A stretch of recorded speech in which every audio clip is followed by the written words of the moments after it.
Hey everyone, welcome to Screen Crush. I'm Ryan Airy. First off, big spoilers ahead for Hobbs & Shaw and a lot of other Fast and/or Furious films. So, let's get started. Daddy's gotta go to work. The trailers for Hobbs & Shaw highlight Idris Elba as the main villain, the so-called Black Superman, Brixton Lord. But it turns out that Brixton is just a patsy, a goon, a paid stooge, working for the mysterious Eteon Corporation. And Eteon is run by an unseen mastermind called the Director, who we hear but never see. Like if Charlie was bent on world domination. Release anthrax in an airport, Angels. Thank you, Okay, Charlie. This voice seems to know Hobbs & Shaw and tries to recruit them. So the movie strongly hints that we've seen this character somewhere in the franchise before. So, who could it be?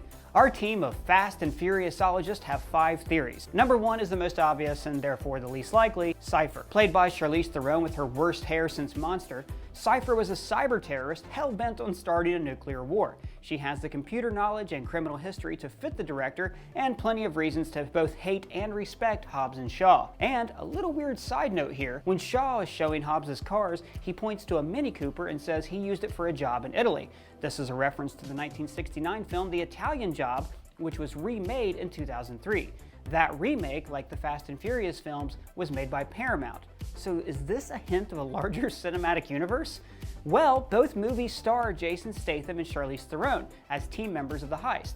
But when Shaw met Cypher in Fate of the Furious, they didn't hint that they knew each other. Or maybe Shaw just didn't recognize her with the dreadlocks. Anyways, Cypher got away at the end of Fate of the Furious, so you know she's going to return sometime. But she's such a perfect candidate for the Eteon baddie that it makes for a pretty dumb mystery. Slightly more likely is Shaw's brother Owen. In Fast and Furious 6, he was boss of the Bizarro versions of Dom and his family. It's like we're hunting our evil twins.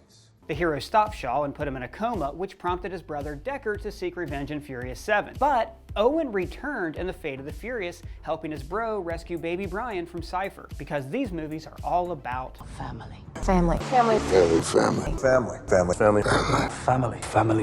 So I guess Owen Shaw face turned and is kind of a good guy now, but the characters in these movies are always switching sides. So Owen could have been radicalized in the years since Fast and Furious 6, and he has reasons to hate Hobbs, who took him down in Furious 6. And he and his brother don't seem to have the best relationship.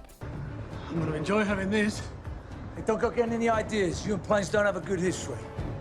Having Owen Shaw turn out to be the big bad would also help remind us that these movies are all about Family. Family. Family. Family. Family. Salute me, familia.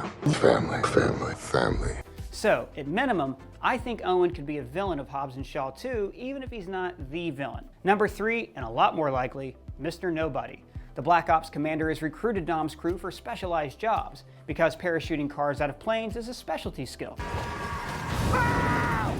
Mr. Nobody's a genial guy, and he seems to have our nation's best interest at heart. But we know nothing about him, not even his real name or the agency he represents. He has a lot of money and a lot of soldiers at his disposal, just like the Eteon Corporation. All of my men are now standing by and are fully at your disposal. In Hobbs & Shaw, we learned that Mr. Nobody asked the CIA to recruit Shaw. So if Eteon wanted to recruit Shaw all along, this could have been his way of drawing him in. Making Mr. Nobody the big bad would be surprising and make perfect sense all at once. You see, I'm good at this. But what about this for a surprise? What if it's Ramsey? Yeah, she's a super hacker who works with Dom, but she also created the all-powerful God's Eye surveillance technology. That's a pretty nasty piece of tech that could easily be used for evil. In Furious 7, they say that she created it to catch bad guys. But what if that was just a cover and she really wanted to keep it from her evil competitors? Now that's a serious piece of machinery that could be catastrophic in the wrong hands. Like Cypher, she's got an evil tech genius resume, and it's easy to imagine her as a big evil voice on a computer screen. And it would be a huge shock if she was suddenly revealed as a major villain hiding among our heroes all along. And finally, the biggest potential twist of all, Han. He died in his first appearance, Tokyo Drift, but was brought back in 3 subsequent films, which were eventually revealed to be prequels. Deckard Shaw killed him at the very end of Fast and Furious 6, but characters have seemed dead in these movies before. 6 months later. It's been a long I mean, if Dom's crew can survive stuff like this, then maybe Han made it through the car explosion. He would hate Shaw for burning him alive, and he also has history with Hobbs. Han was always a mild-mannered dude. He was more into snacks than world domination. But surviving this crash could have turned him into a villain. If he was saved by sci-fi machine tech, then maybe that prompted him to invent the cause that the director preaches, the cause that humans are inadequate and need to evolve into part machine to survive.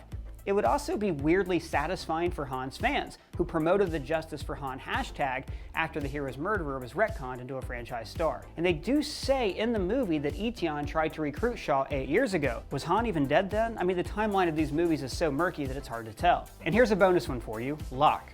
Ryan Reynolds' CIA operative is a new character to the franchise, and he actually did voice the director. We know this because in the credits, the director is listed as Champ Nightingale, and that's an alias Ryan Reynolds used to post an Amazon review of his gem. Locke could have recruited Hobbs into the mission to eventually recruit him into Etion, and he could have told his fellow government operative, Mr. Nobody, to recruit Shaw. At one point, Locke is shown calling Hobbs from the diner moments after the director called Brixton, but most telling is that Locke actually stabs a guy with a brick in the post-credits scene, implying he's been enhanced like Idris Elba, or could have just been a joke. Who do you think the director is? Let me know in the comments below. And hey, do you remember when MacGyver used footage from the Italian Job right in the middle of an episode? I do. MacGyver! For Screen Crush, I'm Ryan Airy.